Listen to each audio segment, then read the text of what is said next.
Let's see how we go.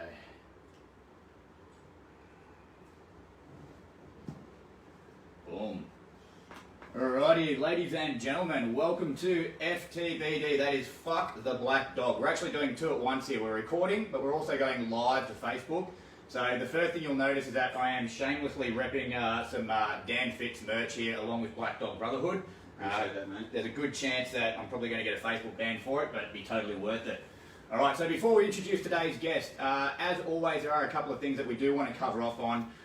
Fuck the Black Dog is all about mental health. We do talk about some topics that some people do find triggering. If throughout this interview you find there is something that is triggering you, nobody is forcing you to listen to it, feel free to leave at any time. But I would ask, if there's something in here that you find does act as a bit of a trigger for you, take a moment to reflect on what that could be and why it actually triggers you. So without any further ado, I'd like to introduce today's guest, Mr. Dan Fitz. So Dan is another coach, very similar to myself and in the same sort of space. And we met through a coaching program a little while ago. But like myself, Dan has a very interesting history, and it's one that I feel that many people out there can take some valuable points from. So Dan, first of all, welcome to the show, brother. Thank you, Neil. Trigger warning. Holy shit. I probably should have thought of that myself. So I suppose the logical place to start is I actually listened to your own podcast on the way over here to get a bit of background for you. First of all, you grew up in Frankston. My condolences. I do feel for you growing up in Frankston. Mate, I've embraced it. It's a beautiful place. It's on the beach. Is it a beach though? Is it a beach? Oh, it's a bay, but it's still a beach. Alright, give us a little bit of a rundown. So, before we get into where you are now and why you do what you do, I want people to get a bit of an understanding about who Dan Fitz is and where he came from. It's a very complicated question, isn't it? It's a big question, especially knowing what I know. I guess I'll give you the short answer and the introduction into my life and how I found myself doing this. I lived a pretty normal life. up until around 10 years old. And for whatever reason, which I never really discovered, my mother became an alcoholic, a violent, destructive alcoholic, and destroyed my family, destroyed my life. And apart from fucking up my life about 12 years after that, eventually I realized, I could probably stop people from getting in this position. So I became qualified, and I put my, let's call it, wisdom and knowledge into practical use. Okay. Was it a gradual, did it just sort of happen over a very short period of time that she just started drinking and everything went to shit, or was there a gradual decline sort of leading into it? It was very gradual. It was about a 3-year period where I was living in a normal house, a normal middle class house, and then anyone that's lived with an alcoholic and anyone that's addicted to anything, it becomes secretive, it becomes destructive, finances go out the window, and then eventually the very love for the people that you care about, whether it's there or not, you turn against them. So I went from a kid that was doing relatively well in school to a complete, for lack of better words, a basket case and a menace to society. And obviously, hand in hand with being or living with somebody who has alcoholism, you were exposed to some pretty gnarly domestic violence early on as well. Oh yeah, absolutely, and I'm glad we have a trigger warning, and I'm relatively comfortable talking about this stuff now. And if you are experiencing this either from a partner or your own mother, or maybe even yourself, like, you need to be conscious of how bad things have gotten. When I tell these stories and I look back, or when I work with people who I guess in similar situations, I think, holy fuck, like, how did you survive that? How did you deal with that? But people ask you the exact same thing. Yeah, you just cope. But then when guys say, I'm doing my best, or I'm just getting by, I mean, my best wasn't very good, or I was very good at doing the wrong thing. So you develop ways of dealing with the pain, and that's usually through alcohol or drugs. I really enjoyed destructive and bad behavior, and it gave me an identity. I remember witnessing my mum stab my dad with a kitchen knife in a very heated argument. Now again, I don't have any reference point to what it's not like to see that, so... Yeah. For you, that was just life, that was just the norm. Yeah, it was just kind of life, and I look back on that moment, and I remember the cops that came around to arrest my mum, they looked at me like, this kid's gonna be fucked. And they're right, I was. There wasn't really systems or anything in place to help someone deal with that. I know adults struggle to deal with that, so What chance does a kid have? yeah, I mean, it planted a seed of violence and alcoholism that manifested later on. So you started drinking quite early as a result of that as well, didn't you? Yeah, here's the thing. I didn't drink or do drugs from what I remember, about 2 years. So from about 10 to 12, no drugs, no alcohol, just behavior did a complete 360 at school, anyone I associated with. And I remember the principal sat me down. He said, "Do you have a drug problem?" And my mother was in the room. She was drunk. Yeah. And I'm like, "You really are not very good at your job. You can't read human behavior very well." But I mean, when you're the kid and you're living with someone who's very good at hiding this problem and blaming the behavior on whatever, I mean, if they wanted to see bad, I definitely went and showed them that. And that's why I wanted to work with people, I guess, in worst case scenarios. I mean, very challenging and takes a lot of work, as you know. Yep. But I also know if you give them the right tools, they can find their way out instead of saying, "You have a drug problem." It's like, no shit. Yeah. But why? So do you feel like through your own experiences, because I mean, you've also got, I mean, people can Google it, so you've got a bit of a criminal record behind you. Yeah. Boosted your first car at 12, went down the wrong path, but now it's safe to say you're as close to being as fully rehabilitated as any man can be, and you've got the opportunity to give that to other men. So do you feel that obviously in that space, people who are battling addiction and alcoholism, who have a criminal record behind them, there's still a chance to turn it all around at some point with the right guidance? Absolutely. I don't think all our issues and problems come from our childhood, but I mean, that reference that you mentioned about stealing the car, I wasn't drunk, I wasn't on drugs, I was just wandering the street with a friend, and we learned how to do it from the older guys, and didn't feel like walking home, so boosted a car.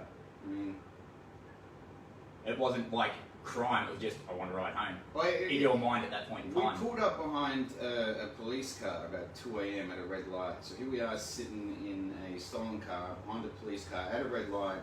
Like, my heart rate went through the roof. I remember that.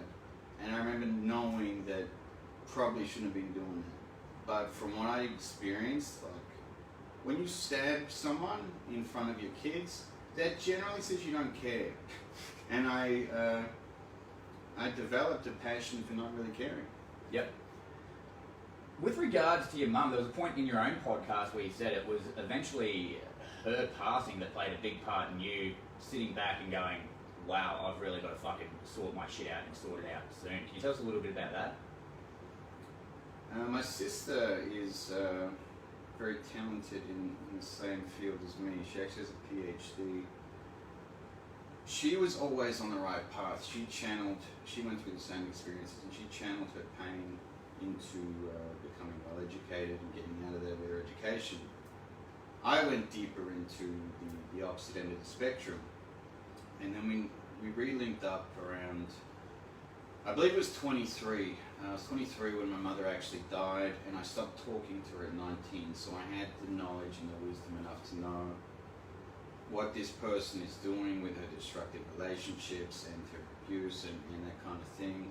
It's not good for me. So I had something going for me back then. But even still, not talking to your mother for 4 years and then eventually going to a funeral, it does affect you. And on the coroner's report, the police said that she'd been there for about 3 or 4 days before they found her. So that graphic visual in being at that funeral, death is very final, and there's no coming back from that. So I'm a slow learner. I'm a very slow learner. So although I got the lesson, it still took me a little while to apply it. I mean, there was still a lot of issues with alcohol and violence, but it was definitely a pinnacle point where I thought, I'm either going to end up in this box or things are going to get a whole lot worse. And to think that it could get worse at that point, so your mum passed when you were 23, and you did a stint in prison when you were 21, so to think that there was still room for things to get worse at that point. Yeah. what did that look like? Thinking like, because obviously if you thought that things would get worse, that's an awareness that this isn't even rock bottom yet, that things can get worse. Yeah. What was that like? Well, that's the scary thing about society's perception of what's going on out there. If they knew the crime rate, and I don't mean from being a criminal, I mean from working on the other side of the fence, if they knew the statistics on crime, if they knew how bad things were, it would be a very different discussion going on. But for whatever reason, the media hides that from people.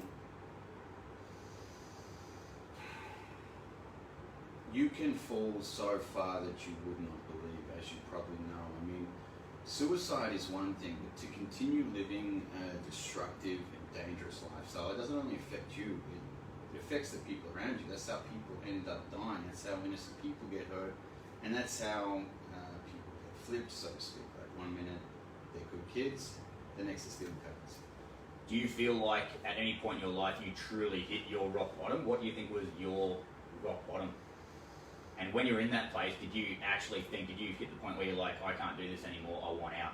Did you get to that point where suicide became a thought or an option at any point?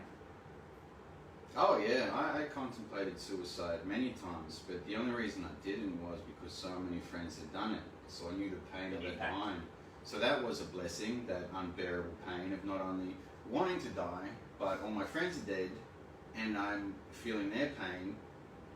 But that was also the very thing that made me incredibly strong when it comes to adversity and challenges. So there was many levels of rock bottom depending on how you define that. But here's the thing, like, if you grew up in a rough environment, I mean, I connected with another coach who, he grew up in the hood in America.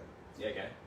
And we were talking about financially struggling in business. We were talking about negative emotions, and we kind of came to this conclusion where the only way we're going to get better is understand that we don't even give a shit if we're broke. We don't give a shit if life is a challenge, because we're so used to it. Like it's our normal.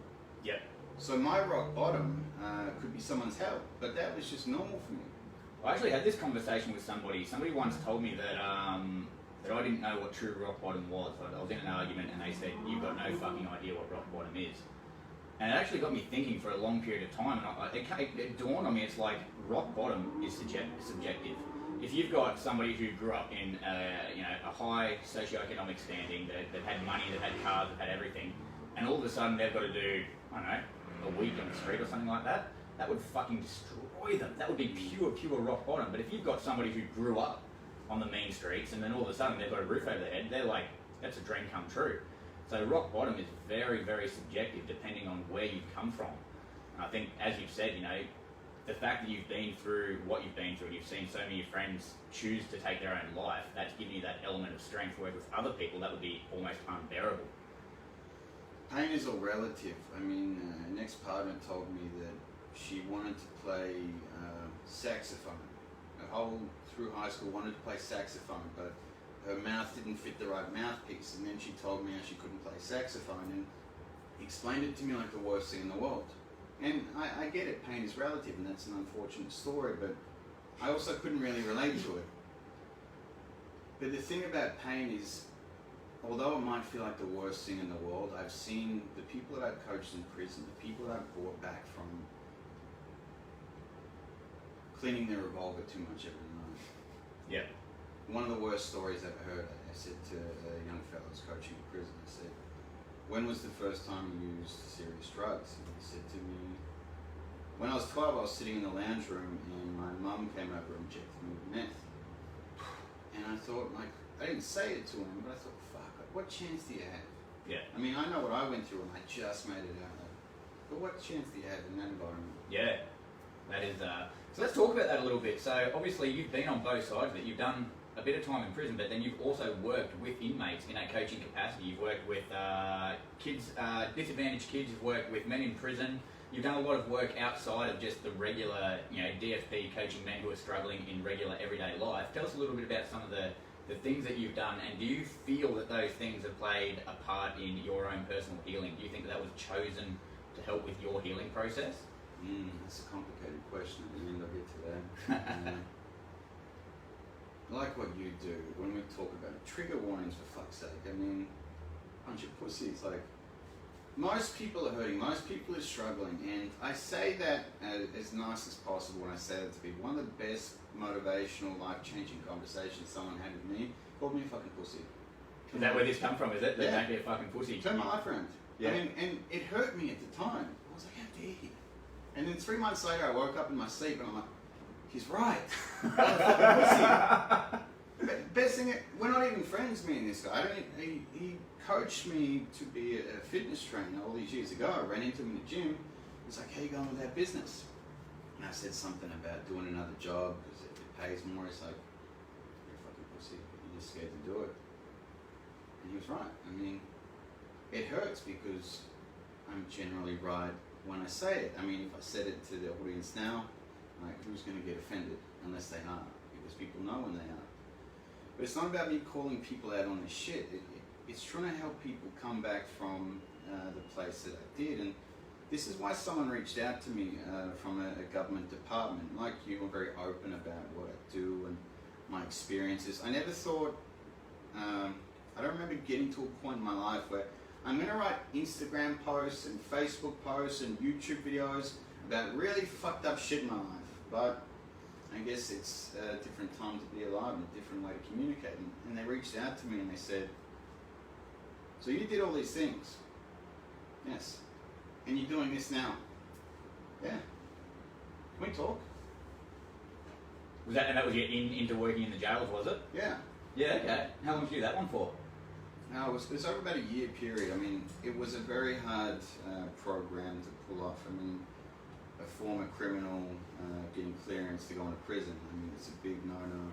Yep. And then ultimately, everything else happening, which didn't make it much easier. But I mean, it was a big rule of mine as well. I said I'm never going back to prison, not even to visit someone. And I'm not anti-government, I'm not anti-police, but it's their fucking mess and they can fix it. I mean, they're not doing a very good job. And like I said, if you knew the statistics about what was going on, there'd be a very different discussion going on. But also I love what I do and I'm very passionate about what I do. So not only I was running in the gym business, I was coaching disadvantaged kids with boxing, I was going into prison once a week, and I was just fucking exhausted, man. So after that, I guess almost another version of rock bottom. I mean, being in the media wasn't a pleasant experience, but it also was the pain that made me realize I need to do things my way and I need to do it for myself, i.e. the DFP. All right, good segue. Let's talk about the DFP. Tell us a little bit about your... Actually, before we get into that, so you're back and forth with Thailand, so I want to talk a little bit about your experiences with meditation and a part of your healing. And I know you disappear off the map for bits of periods of time where you literally just go and meditate and work on yourself for periods of time. How does that feed into the DFP? And tell us a little bit about the DFP off the back of that. It's a very complicated subject. I mean, I'm aware how I look. I'm aware how I look. I did live on the Gold Coast for some time. Like, I'm aware how I look. But that's another problem with society. I started reading books in prison. I read a book on finances, and I started fixing problems in my life. I'm like, oh, so let me get this straight. If I read it and apply it, end result. I mean, it's as basic as that. So I started looking into spirituality. I started reading books on that. I guess just incidentally, I was drawn to it. And I remember reading one particular book, and I was sitting on the beach on the Gold Coast, and this is the best example I can give. It's not a great example when you talk about meditation, but you'll understand it. So I'm reading this passage in the book, and I'm sober, I'm straight, it's the middle of the day, and this passage, this book was designed to help you kind of awaken or become enlightened, and again, very trivial words, and I just felt really fucking good. I felt like I was on drugs. I just felt good for Like no a natural reason. high. I'm just like, why do I feel so good? But then it also said this feeling doesn't last. I mean, it's like being in great shape. You need to practice it all the time. Yep. And that's very easy to understand, but who's in great shape all the time? Fucking no one. So I thought, I got the body kind of right. Let's work on this mind a little bit. And that's where, instead of going to Thailand to do more Thai or to get wasted, I thought, I'm going to practice meditation. I'm going to do things that people aren't doing. I'm going to sit there and do nothing. Sounds pretty fucking basic, doesn't it? It's I know for myself, one of the biggest things, I'm meditating more and more now, but it's something I've been doing for probably about a year. I still struggle. I struggle to shut my mind off, and it's the same thing with sleep. When I go to sleep of a night, I have a very comprehensive routine before I go to bed for that exact reason, because if I just like, okay, time for bed, go to bed, I'll lay there staring at the roof and the fucking voices in my head are going in fucking circles 100 miles an hour. So, and it's the same with meditation. It takes a lot for me to actually, what I call drop into that place where it's like, wow, I'm actually doing it. And even then I can only hold it for brief periods of time. I've met guys who can do it much longer, but I know that when I actually do succeed and when I do apply myself and I can drop in and just disconnect properly for a period of time, the benefits, it's hard to explain to people who have never been there, but when you come out of that state, it's like starting all over again. It's like a level of energy and a level of freshness that wasn't there before. And I think that people who have never actually really given meditation a proper crack and actually, really push through wouldn't quite understand. Well, it's like someone that has a good knowledge of cars. When you start talking about the more technical and dynamic parts of it, like you need to know what you're talking about, otherwise it doesn't make any sense. And it's kind of the same thing with meditation. I mean, 10, 15 years ago, I would have said that's some weird hippie shit, but now it's just part of what I do. Yeah. All right, so tell us about the DFP. It's a good chance, throw a plug out for yourself, mate. Give us a rundown on DFP, the program, and your style of coaching in particular, because one of my favourite pastimes is actually scrolling your Facebook and just looking at the conversations that you post between people who say they want coaching and then really, really don't when they realise that you're probably the most straight shooter on social media on earth.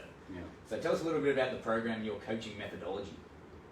Big word, like that. I'll give it to you in a couple of minutes. It's basically just like a car. Guys are saying my car's blowing smoke, or I've got a flat battery, I am depressed, or I got no energy, I've got no fuel. I say, cool, bring it in. Let me see what you got. I'm a qualified mechanic. The difference between being a mechanic and being a coach, you pay me to fix the car. And most guys don't want to do that. But you pay me to change the tyres, you pay me to change the oil, I give it back to you, problem solved. The thing about coaching, you bring it in, I say, you need to do this, you need to do that, you pay me, then you go do it on your own. That's not a good deal, but is it? I mean, I bring men back from the point of no return, I give them their life back. Some men are suicidal, some men are depressed, some men are just out of shape. I mean, what's that worth to you? But the scary fucking thing is, just like my past life, it wasn't worth very much to me.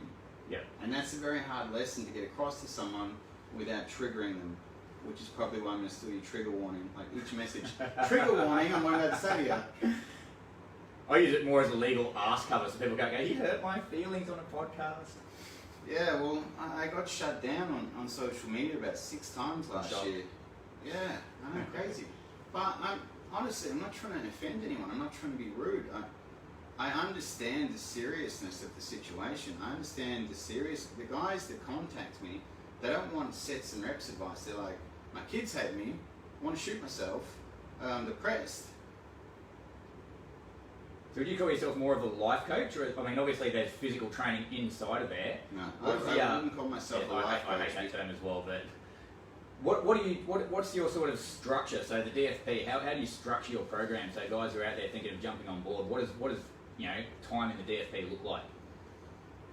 Depending on where they're at and what they need, I give them assessment based on that, and I revert back to cars a lot, or just simple metaphors, because it's the easiest thing to understand. Men don't even know what they want, because if they knew, they'd have it. And if they were doing the work, they'd have it. So let's say a man brings in a busted in, rusted Hyundai XL from 1982. And I mean, we can fix it, we can repair it, it's going to take a bit of work, but we can do it. But he says, I want to put a supercharger on this thing. I don't think that's a good idea. And then, why not? I don't think you can handle it, this is going to happen. And because it's not our car, it's us.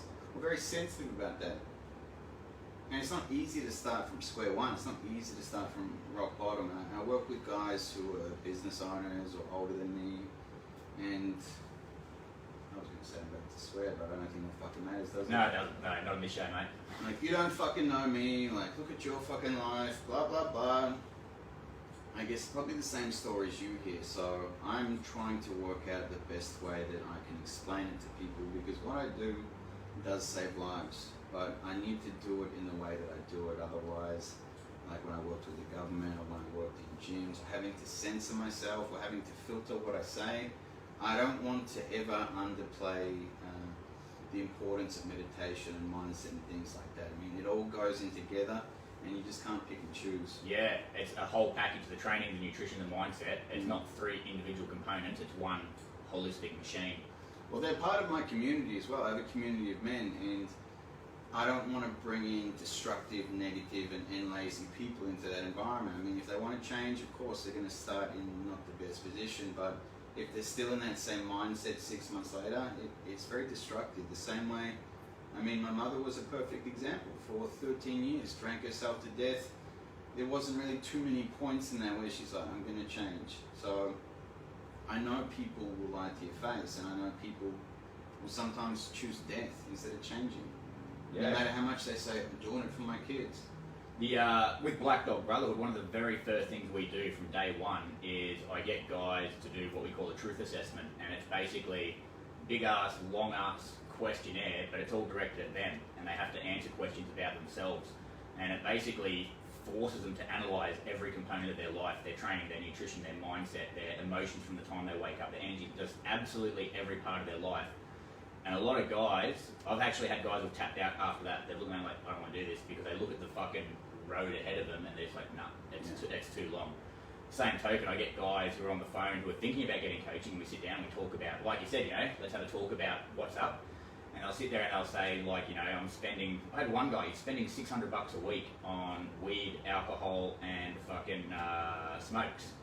And then I'm like, okay, we sat down, he's like, I need this. And I'm like, okay, are you committed to making the change? I said, it's not going to be easy, there's a lot of work to do. It's like 10 out of 10 committed, I need this. If I keep going the way I'm going to die. We sat down, and then like, I started to talk about the price of the program, and he goes, oh, you got to pay for it? Like, yeah, I don't work for free, mate, I've got kids to feed. And he's like, oh, nah, it's cool, I'm good. Well, I can't afford it. And he actually said, he goes, I can't afford it. I'm like, you just sat here and told me you're spending $600 a week on killing yourself, and you know that it's killing you. The program is significantly less than that, but that's too hard basket. Straight away it becomes a story that they create to avoid doing the work. Well, I mean, like you said, I stole the car, and I was sitting behind a cop car, and it's not that I was thinking, oh, this is wrong. I just didn't want to get caught. My legs hurt, no, I don't want to walk. Yeah, so I understand the twisted perception of some people, and this is where they may get triggered or upset. Because before I even get to that point, I just say, look, I don't think you're ready to work with me, or why don't you try this, or whatever I've screenshotted. And people take it as a personal attack, and I just simply say, look, if you really wanted this, it would be like, how much is it, what do I need to do, when does it start? Questions like, because that's what I did. Yeah. That's what I fucking did. Like, that's why I became who I am. I wasn't like, oh, if I don't fix this engine part, I can still drive for 6 months. Like, it might blow up and totally fuck the car, but I can still drive for 6 months. Short-term thinking. Well, that's what people like with their fucking cars. Like, I would say, you need to change your oil, you need to change this belt, otherwise you're going to come back in 6 months and it's going to be 10 times worse and 10 times more expensive. Same thing, like, you mechanics are full of shit. I'm like, okay, see them in 6 months. Fuck, I should have done that. Yes, you should have. 100%. Awesome. All right, man. Well, I think we've milked this for all it's worth, brother. I want to thank you for having us here in your luxurious apartment. I feel like a millionaire for a brief period of time. Well, I just got this room simply for this video, so I look more successful than I am. I'm supposed to say that out loud. Awesome, brother. Mate, from me to you, I love what you do. It's good to see there's other guys out there with a level of passion similar to what we've got in Black Dog Brotherhood.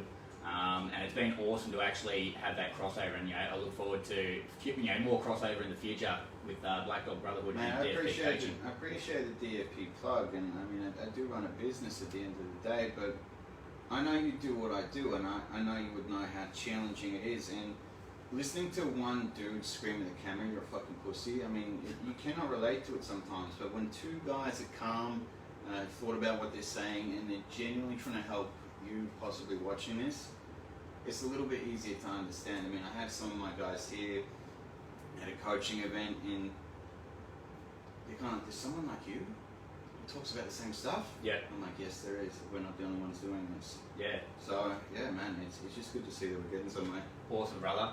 So if you are a guy who's watching this and you feel like there's something not quite right in your life, in your headspace, in your physical health, in your mental health, first thing I've got for you is you don't have to be ashamed about talking about it. Talk about it with your loved ones. Talk to your GP. Get a fucking referral to a mental health practitioner. If that's not for you, reach out to Dan, reach out to me. We've got our own coaching programs that do revolve around fitness, nutrition, and mindset. The most important thing that you need to know is that you are not alone, and a lot of people don't believe it until they actually find a community like Black Dog Brotherhood or like DFP that you're not alone. There's a lot of guys out there just like us and just like you. So Dan, thank you so much for your time, brother. Pleasure. Take care. Godspeed. Godspeed.